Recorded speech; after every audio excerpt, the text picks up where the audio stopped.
నమస్తే, నేను మీ బాబీ వర్ధన్. బీబీసీ వాయిస్ ఛానల్లోని కామెంటరీ బాక్స్ కార్యక్రమానికి స్వాగతం.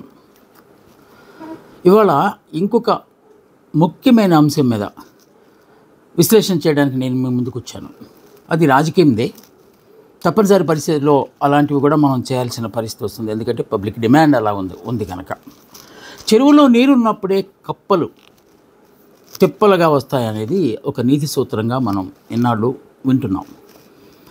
అదే రాజకీయ పార్టీలకు కూడా అన్వయించవచ్చు అని ఇప్పుడు జరుగుతున్న కొన్ని సంఘటనలను చూస్తే మనకు తెలుసు. ముఖ్యంగా వైఎస్ఆర్ కాంగ్రెస్ పార్టీని ఒక్కొక్కరు వీడిపోతుంటే ఆ పార్టీ భవిష్యత్ ఏమిటి అనే దాని మీద అనేక ప్రశ్నలు ఉదయిస్తున్న నేపథ్యంలో దాని గురించే ఇవాళ మనం విశ్లేషణ చేయదలిచాం.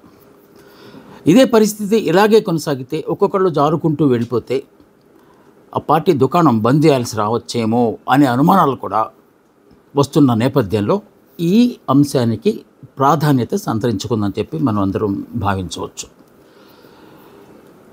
పాదయాత్ర చేసి ప్రజల తాలూకు కష్టసుఖాలను తెలుసుకొని రికార్డు స్థాయిలో 151 సీట్లు సంపాదించి ప్రభుత్వాన్ని ఏర్పాటు చేసి 5 ఏళ్ల పాటు హామీలని నెరవేర్చి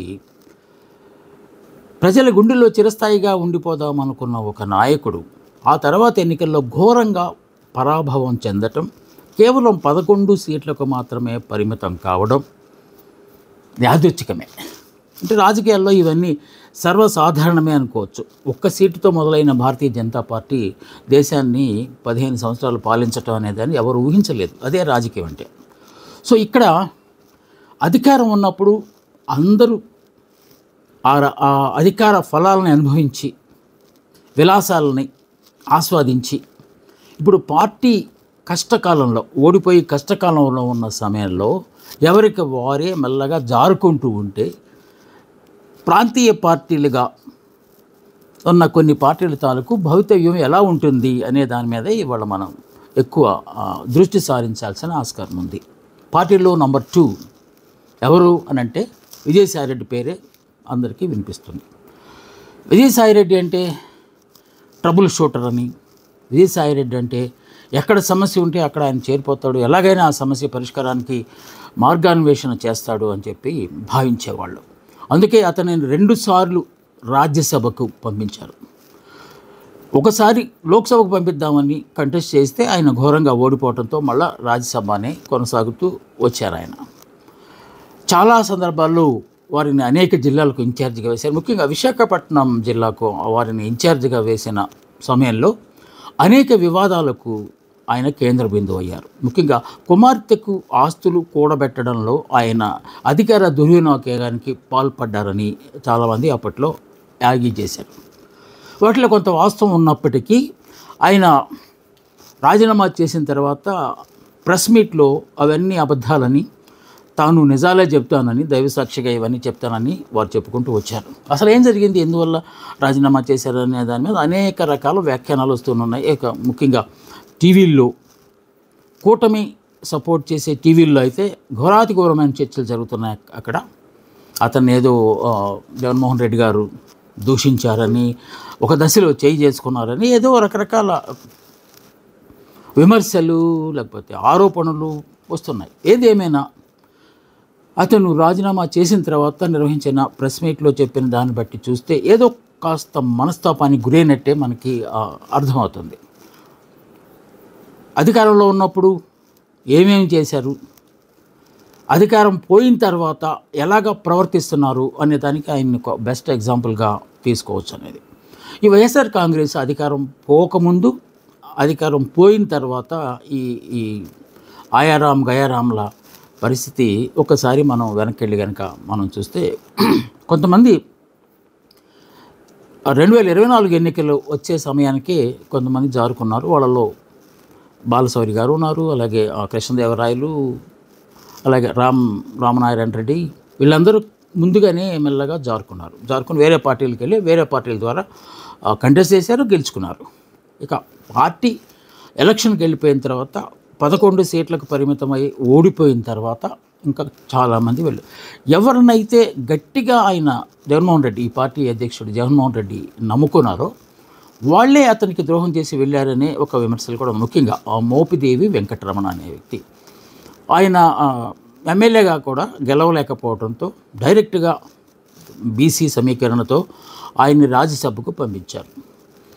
జగన్తో పాటు ఆయన కూడా జైల్లో ఉన్నాడు అనే ఒక సానుభూతితో పంపించారని చాలామంది అనుకున్నారు.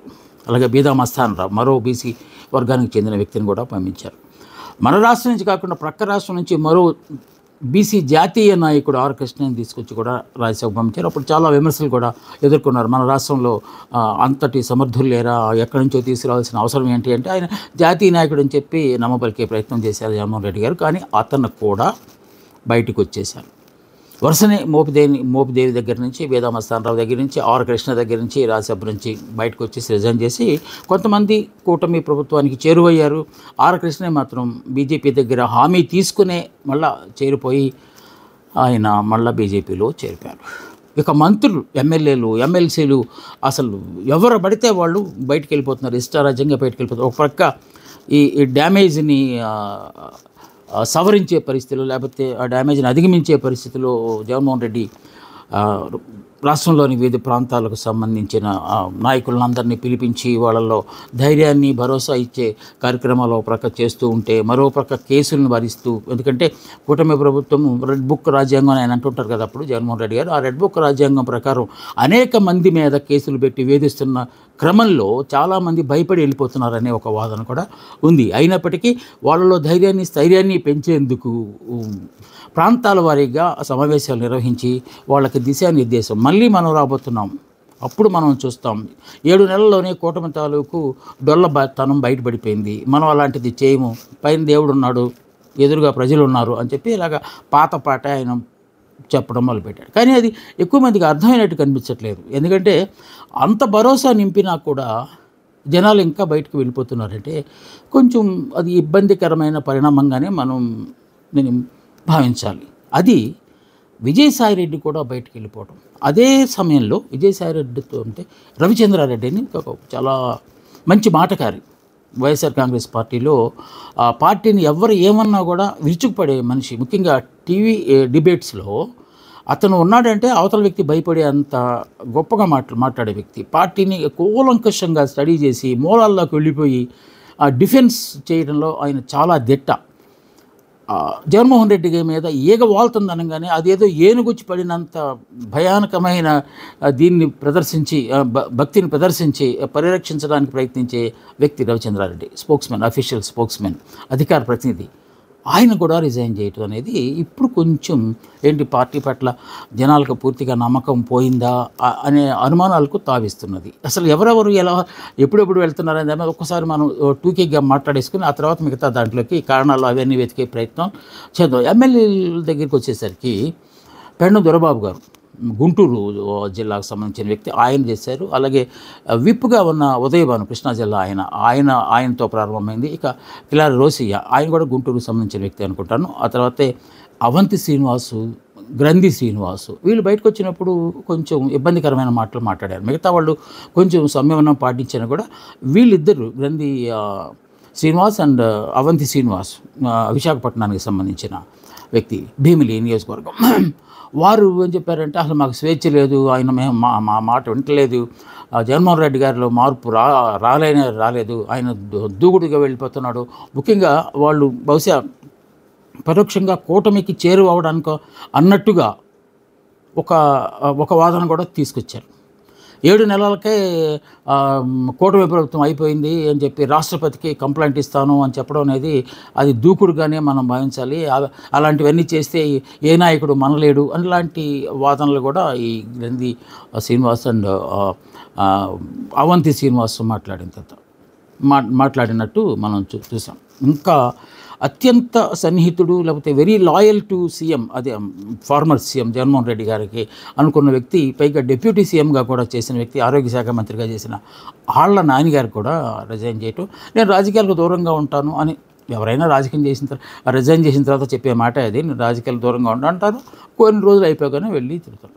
ఇక ట్రెబల్ శ్రీనివాసరెడ్డి వారు ఉన్నారు, బాలినేని శ్రీనివాసరెడ్డి, వారు తీవ్ర మనస్తాపం చెందినట్టుగా వచ్చిన రోజు చెప్పారు. ప్లస్ రెండో రోజు ప్రెస్ మీట్లో మాత్రం జగన్మోహన్ రెడ్డి మీద దుమ్మెత్తిపోశారు.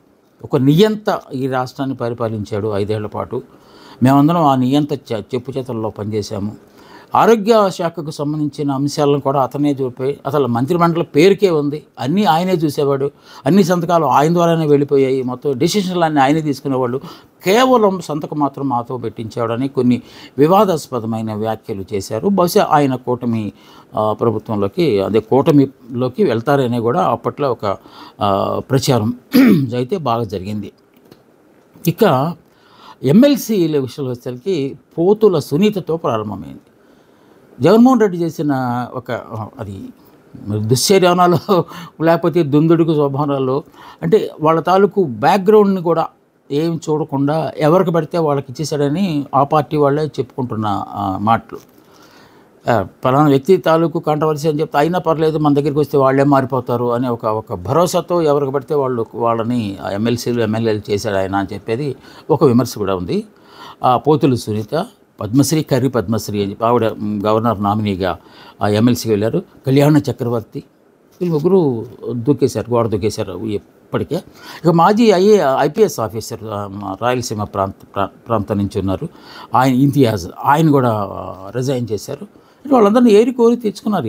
ఏరి కోరి తెచ్చుకున్న వాళ్ళందరూ ఎలా వెళ్ళిపోవటం అనే దాని గురించే ఇప్పుడు సాయి రెడ్డి గారి దగ్గరికి వచ్చింది. అంతకుముందు ఇక ఇప్పుడు ఎమ్మెల్యేలు, ఎమ్మెల్సీలు, ఎంపీలు వీళ్ళని ప్రక్కన పెడితే అత్యంత గౌరవమైన పదవులు అనుభవించిన వాళ్ళు కూడా కొంతమంది వెళ్ళారు. వాళ్ళల్లో ముఖ్యమైన ఉమెన్ కమిషన్ చైర్పర్సన్గా ఉన్న పద్మ గారు, వాసిరెడ్డి పద్మ గారు. వాసిరెడ్డి పద్మ గారు అంటే ఆవిడ వాక్శుద్ధిని కనుక మనం చూస్తే ఆశ్చర్యపోతాం. గంటలు అనర్గళంగా ఏ అంశానికి సంబంధించిన అది బ్యాడ్ కానీ గుడ్ కానీ మాట్లాడే ఒక మంచి వక్తగా ఆవిడ పేరుంది. పార్టీని తొలి నుంచి నమ్ముకున్నారు. ఆవిడ ఎమ్మెల్యే అవుతారని భావించారు, రాలేదు. ఎమ్మెల్సీ అవుతారని భావించారు, రాలేదు. దీనిగా చైర్పర్సన్ క్యాబినెట్ స్టేటస్ ఇచ్చారు ఆవిడకి. ఆవిడ కూడా జగన్మోహన్ రెడ్డి గారికి రక్షణ కవచంలాగా ఎవరు ఏమన్నా కూడా ఎట్టి పరిస్థితిలో సహించేది లేదు అన్నట్టుగా ఆవిడకున్న వాక్చాతుర్యంతో జనాలందరినీ నమ్మబలికే ప్రయత్నం చేసేవారు. ఆవిడ కూడా సడన్గా జంప్ చేసి వెళ్ళిన తర్వాత ఏదో మా వ్యక్తిగత కారణాల వల్ల ఇలాగా ఈ పార్టీలో ఉన్నప్పుడు ఏవైతే మాట్లాడారో ఇది అనుకూలంగా అవే అంశాలను మళ్ళీ ప్రతికూలంగా మాట్లాడటం అనేది అది ఎంతవరకు సమంజసమో అర్థం కాని విషయం. ఆవిడ అలా వెళ్ళిన వాళ్ళు సైలెంట్గా ఉండిపోతే ఎలాంటి అభ్యంతరం లేదు.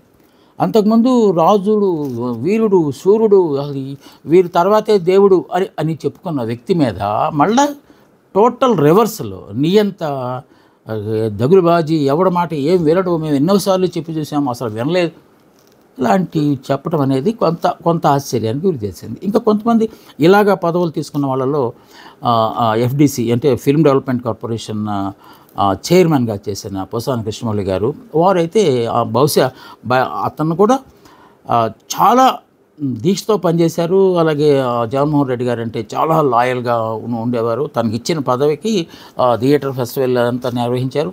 మేము కూడా దానికి వెళ్ళాం. ఆయన తాలూకు స్వభావాన్ని పూర్తిగా అర్థం చేసుకున్నాం. ఎందుకంటే పూర్తిగా ఎవరికి ఏ స్వేచ్ఛ ఇవ్వాలో అలాగా స్వేచ్ఛనిచ్చి దిగ్విజయంగా నాటకోత్సవాలు నిర్వహించారు. ఆ విషయంలో కానీ వారిని కూడా రెడ్ బుక్ రాజ్యాంగం అనే దాని ద్వారా టార్గెట్ చేసి వారిని కూడా జైల్లో పెడతారు, లుకౌట్ నోటీస్ కూడా ఇచ్చారు అని వాదన వస్తున్న సమయంలో ఎందుకైనా మంచిది అనుకున్నారో లేకపోతే ఇలాంటి జుగుప్సాకరమైన రాజకీయాల్లో మనం మనుగడ సాధించలేమని భావించారో తెలియదు, కానీ వారు కూడా రిజైన్ చేశారు. ఇంకా అసలు రాజకీయాల గురించి మాట్లాడను. Very good decision. ఎందుకంటే రాజకీయాలకు కొంతమంది పనికిరారు.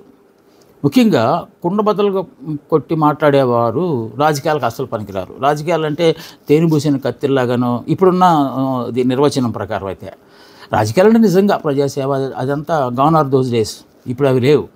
ఇప్పుడంతా ఏది చెప్పామో అది చేయకుండా ఉండటము అనేది ఇప్పుడు క్రైటీరియాగా తీసుకున్నారు. మన ఆ మధ్య లోకేష్ గారు అన్నట్టు మీరు చిన్న నేరాలు చేసిన దగ్గర తర్వాత పెద్ద నేరాలు చేయాలి, ఎక్కువసార్లు జైలుకి వెళ్ళి వస్తేనే వాళ్ళకి నేను గుర్తింపునిస్తాను అని చెప్పినట్టుగా అలాగా రాజకీయాలు తయారయ్యాయని అని చెప్పి మనం ఇప్పుడు చూస్తున్న వాతావరణాన్ని బట్టి మనకు అర్థమవుతుంది. వారు వెళ్ళిపోయారు. ఆ తర్వాత అలీ గారు కూడా వారికి కల్చరల్ అడ్వైజర్గా, అంటే గతంలో తెలుగుదేశం పార్టీలో రాఘవేంద్రరావు గారు, దర్శకేంద్రుడు రాఘవేంద్రరావు గారు నిర్వహించిన పాత్ర అది.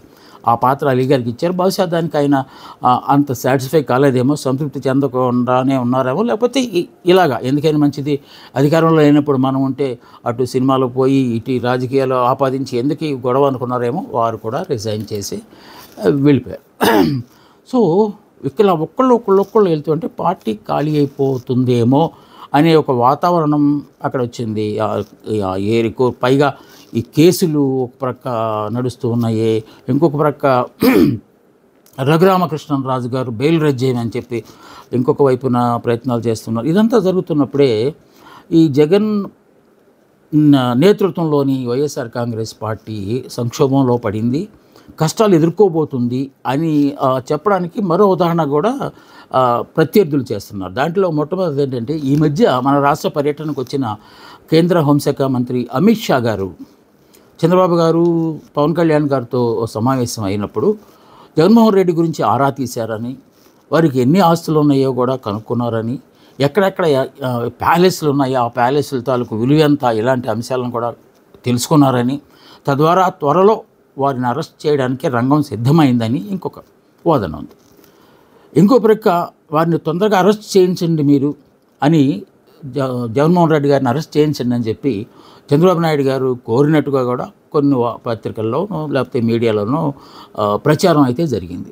ఇంకొక వైపు అంటే జగన్కి అనుకూలంగా ఉన్న మీడియాలో వచ్చింది ఏంటంటే, జగన్ని మీరు తక్కువ అంచనా వేస్తున్నారు అని చంద్రబాబు నాయుడికి జగన్మోహన్ రెడ్డి గారు అమిత్ షా క్లాస్ తీసుకున్నారు అని కూడా కొంతమంది రాశారు. అంటే అఫ్కోర్స్ వాస్తవాలు ఉండొచ్చు, లేకపోతే లేకపోవచ్చు, కేవలం పుకార్లే కావచ్చు. ఇలాగా రకరకాలు అమిత్ షా గారి పర్యటనకు సంబంధించిన అంశాన్ని ఒక రాజకీయ అంశంగా మార్చేసి అది జగన్ కేంద్రంగా రకరకాల వాదనలు చేశారు. దానిలో ఎంతవరకు వాస్తవం ఉందో తెలియదు, కానీ మొత్తానికి అలాంటి చర్యలు అయితే ఏం చెప్పట్లేదు. చాలామంది రాజకీయ ప్రత్యర్థులు, జగన్మోహన్ రెడ్డి ప్రత్యర్థులు చేస్తున్న వాదన ఏంటంటే, ముఖ్యంగా ఎంతకాలం ఆయన బెయిల్ మీద ఉంటారు, 5 సంవత్సరాల పాటు బెయిల్ మీదే ఉన్నారు, ఇప్పుడు కూడా బెయిల్ ఇచ్చారు, ఆయన ఇష్టం వచ్చినట్టు ఎక్కడికి పడితే అక్కడికి వెళ్తున్నారు, మొన్నము ఫారిన్లు వచ్చారు, కూతురు దగ్గరికి వెళ్ళొచ్చారు, ఆయనతో సిబిఐ కుమ్మక్క అయిపోయింది అనే కొత్త వాదన తీసుకొచ్చారు. సిబిఐ జగన్మోహన్ రెడ్డి మీద కేసు పెట్టి ఇన్నాళ్ళు జగన్మోహన్ రెడ్డిని జగన్మోహన్ రెడ్డికి ఎలాగైనా శిక్ష పడాలని ప్రయత్నిస్తున్న సిబిఐ ప్రస్తుతం సైలెంట్గా ఉండటానికి కారణం ఏంటంటే అది కుమ్మక్క అయిపోయింది అని కొంతమంది వాదన చేస్తున్నారు. ఇక రఘురామకృష్ణరాజు గారు పట్టుదలని విక్రమార్కులాగా పోరాడి ఎత్తేయాలి, ఈ కేసు ఇక్కడ కాదు ప్రక్క రాష్ట్రంలోకి తీసుకెళ్ళాలి, అక్కడైతే న్యాయం జరుగుతుంది అని వాదిస్తూ వస్తే సుప్రీంకోర్టు వారికి అక్షింతలేసి మీ ఇంట్రెస్ట్ ఏంటి ఈ అంశం మీద అని చెప్పి చేసింది. అది కూడా కొంతవరకు అయిపోయింది. సో జగన్మోహన్ రెడ్డి మీద వీళ్ళందరూ చేస్తున్న యాగి అంతా ఒక వర్గం మీడియా మాత్రమే చేస్తుందనేది అక్కడ తేటతెల్లమైనట్టు మనకి అర్థమవుతుంది. ఇప్పుడు కొత్తగా వారి జగన్మోహన్ రెడ్డి సోదరీమణి షర్మిల గారు కూడా తీసుకొచ్చారు. క్యాగ్ నివేదిక ఒకటి వచ్చింది. ఆ క్యాగ్ నివేదికని 2 రకాల వాదనలు దాంట్లో వచ్చినాయి. కూటమికి అనుకూలమైన పత్రికల్లో జగన్మోహన్ రెడ్డి పాలనను చీల్చి చెండాడేసింది క్యాగ్ అని చెప్పి వచ్చింది. దాంట్లో వాళ్ళు కూడా సంఖ్యలు లేకపోతే గణాంకాలన్నీ ప్రచురించి ఇదిగో సాక్ష్యాలు అని చెప్పాడు. విధ్వంసం జరిగిందనే దాన్ని క్యాగ్ కూడా ఓకే చేసిందని చెప్పి చంద్రబాబు నాయుడు గారు కూడా స్వయంగా ప్రకటించారు. అయితే జగన్ అనుకూల మీడియాలో మాత్రం క్యాగ్ చెప్పిన దాంట్లో జగన్మోహన్ రెడ్డికి ప్రశంసలే ఉన్నాయి తప్ప విమర్శలు లేనేలేవు. అప్పుల విషయంలో వీళ్ళు చెప్పే సంఖ్యకు వాళ్ళు చెప్పే సంఖ్యకు అసలు ఆధారం లేదు. ఎలాంటి కష్టకాలంలో వచ్చినా కూడా ప్రభుత్వాన్ని నడిపి అన్ని హామీలను నెరవేర్చిన వ్యక్తిగా జగన్మోహన్ రెడ్డికి పేరుంది అని చెప్పి క్యాగ్ ప్రశంసించిందని చెప్పి వీళ్ళు ఇక్కడ చెప్తున్నారు. విధ్వంసం చేశారని చెప్పి వాళ్ళు చెప్తున్నప్పుడు షర్మిల గారు అదే వాక్యాన్ని పట్టుకున్నారు. జగన్మోహన్ రెడ్డి పాలనలో విధ్వంసం జరిగిందని చెప్పి క్యాగ్గే నిర్ధారించిందని మీరు చెప్తున్నారు కదా, ఇప్పుడు ఆయన మీద ఎంక్వైరీ చేయించండి, యాక్షన్ తీసుకోండి, అర్జెంటుగా లోపలికి తోసేయండి అని చెప్పి ఆవిడ కొత్తగా డిమాండ్ చేశారు. అంటే సొంత ఇంట్లో కుంపటి ఎప్పటి నుంచో ఉందనుకోండి, అది రగులుతూనే ఉంది. ఇప్పుడు ఇంకా కాస్త అవకాశం దొరికింది. అప్పుడు జగన్మోహన్ రెడ్డి గారిని తిడుతూనే చంద్రబాబు నాయుడు గారు కూడా ఆవిడ కొన్ని సలహాలు ఇచ్చారు. ఏంటి 7 నెలలు అయిపోయింది, ఇంతవరకు ఏమీ లేదు, ఏ హామీలు మీరు నెరవేర్చట్లేదు అని చెప్తూనే, అంటే కూటమికి అనుకూలమైన అంశాలను మాత్రమే హైలైట్ చేసి మిగతా వాటిని తగ్గిస్తున్నట్టు అక్కడ మనకి ఆ వార్తల్లో మనకి సారాంశంగా కనిపిస్తుంది. ఇంకా ఈ పరంపర ఈ వెళ్ళిపోయే పార్టీ నుంచి వెళ్ళిపోయే పరంపర ఎంపీలు, ఎమ్మెల్యేలు, ఎమ్మెల్సీలు నామినేటెడ్ పోస్టులు చేసిన వాళ్ళకే కాకుండా మేయర్లు, కార్పొరేటర్ల దాకా వచ్చింది. చాలా చోట్ల మేయర్లు రిజైన్ చేశారు, అంటే రిజైన్ చేసి వేరే పార్టీలోకి వెళ్ళిపోయారు, పార్టీ మారారు, పార్టీ ఫిరాయింపు చేశారు. అలాగే కార్పొరేటర్లు కూడా వెళ్ళిపోయారు. అంటే కొంతమంది భయపడి వెళ్ళిపోయారని, ఎందుకంటే తిరుపతి, రాయలసీమ పరిసర ప్రాంతాల్లో వెళ్ళిపోయిన 2-3 కార్పొరేటర్లు భయపెడితే వెళ్ళామని చెప్పి మళ్ళీ వెనక్కి వచ్చిన వార్తలు కూడా మనం ఆ మధ్యకాలంలో చూసాం. సో ఇది భయపెడితే వెళ్తున్నారా లేకపోతే లాభపడటానికి వెళ్తున్నారా అనేది, ఎందుకంటే రాజకీయ వ్యాపారం అయిపోయిన నేపథ్యంలో, అంటే కార్పొరేటర్గా గెలవాలన్నా కూడా కోట్ల రూపాయలు ఖర్చు చేస్తున్న నేపథ్యంలో ఖర్చు పెట్టిన ధనాన్ని వెనక్కి సంపాదించుకోవాలంటే డెఫినెట్గా అధికార పార్టీ అండ ఉండాల్సిందే అనే దాంతో వెళ్తున్నారా అనే ఒక వాదన కూడా ఇక్కడ ఉన్నది. ఏదేమైనా పవర్ పోయినప్పుడు, పవర్లో పార్టీ కానీ లేకపోతే వ్యక్తులు కానీ లేనప్పుడు అసలు విషయాలు బయటపడతాయి. అంటే వారు నిజంగా పార్టీ పట్ల లాయల్గా ఉన్నారా, ఆ పార్టీ పట్ల అభిమానంతో ఉన్నారా అనే అంశాలను చూడాలంటే, ఇప్పుడు అంటారు కదా, ఒక వ్యక్తి తాలూకు మిత్రుడో శత్రువో చూడాలంటే అతన్ని డబ్బు అడిగి చూడండి అంటే, డబ్బు అడిగితే వాడు మాయమైపోతాడు అన్నట్టుగా రాజకీయాల్లో కూడా రాజకీయాలు, మంచి రాజకీయాలు చెడు రాజకీయాలు చూడాలంటే పవర్లో ఉండి చూడు, పవర్లో లేకుండా చూడు అని దానికి అన్వయించుకోవాల్సిన పరిస్థితి జగన్మోహన్ రెడ్డి పార్టీకి, వైఎస్ఆర్ కాంగ్రెస్ పార్టీకి వచ్చినట్టు కనపడుతోంది. ఇట్లా ఒకళ్ళు ఎంపీ స్థాయి దగ్గర నుంచి ఒక్కొక్కళ్ళు దూరుకుంటే, ఈ స్పోక్స్ మెన్ విషయంలోకి వచ్చేసరికి మనం ఇందాక చెప్పుకున్న రవిచంద్రారెడ్డి వెళ్ళడాన్ని చాలామంది జీర్ణించుకోలేకపోతున్నారు. రకరకాలుగా వాదనలు చేస్తున్నారు. ఆయనకి ఏదో ఆశ పెట్టారో, ఆ ఆశ నెరవేర్చలేదు, అందుకోసమని ఆయన బయటకు వచ్చేసారని. ఇక విజయసాయిరెడ్డి రాజకీయం చుట్టూ తిరుగుతున్న ఈ నేపథ్యంలో ఏం జరగబోతుందో అని చెప్పి వెళ్ళేవందరూ వెళ్ళనండి, మాకేం ప్రాబ్లం లేదు అని కొంతమంది ఇలా చేస్తున్నప్పుడు, జగన్మోహన్ రెడ్డి చాలా స్పష్టంగా, అంటే పార్టీ తరపున స్టేట్మెంట్ ఇచ్చారు తప్ప తాను స్వయంగా అయితే ఇవ్వలేదు. వారు వెళ్ళటం, విజయసాయిరెడ్డి గారు వెళ్ళటం బాధాకరమే, కానీ వారు వెళ్ళాలనుకోవటం మాత్రం తప్పు లేదు అని అన్నారు. అంటే దానికి అసలు ఆన్సర్ ఎవరికి అర్థం కాని పరిస్థితి. పోయేవాళ్ళు పోతారు, వచ్చేవాళ్ళు వస్తుంటారని అంబటి రాంబాబు లాంటి గారు వాళ్ళు చెప్తూనే ఉన్నారు. ఓకే, సో ఇంకా దావోసులు, రకరకాల అంశాలు, త్వరలోనే జైలు, ఇలాంటి పుకార్లు వస్తున్న నేపథ్యంలో జగన్మోహన్ రెడ్డి ఇప్పుడున్న చిన్న చితక నాయకుల్ని అయినా కాపాడుకోగలుగుతాడా, లేకపోతే పార్టీ ఎత్తేసి గతంలో చిరంజీవి గారు చేసినట్టు మరే దేంట్లోనూ విలీనం చేసి వెళ్ళిపోవడం అనే దాని మీద కదా పుకార్లు, అంటే పుకార్ల గురించి అసలు మనం మాట్లాడకూడదు అనే వాదనలు కూడా జరుగుతున్నాయి. ఏదేమైనా వైఎస్ఆర్ కాంగ్రెస్ జగన్ అధ్యక్షతన కష్టకాలాలని చవిచూస్తుందని మాత్రమే చెప్పాలి. ఇది వైఎస్ఆర్ కాంగ్రెస్ పార్టీకి సంబంధించి తను పడుతున్న అవస్థల గురించి విశ్లేషణ. మరో అంశం గురించి మళ్ళీ మనం కలుసుకుందాం. అందాక సెలవు. నమస్కారం, మీ ప్రొఫెసర్ బాబీ వర్ధన్.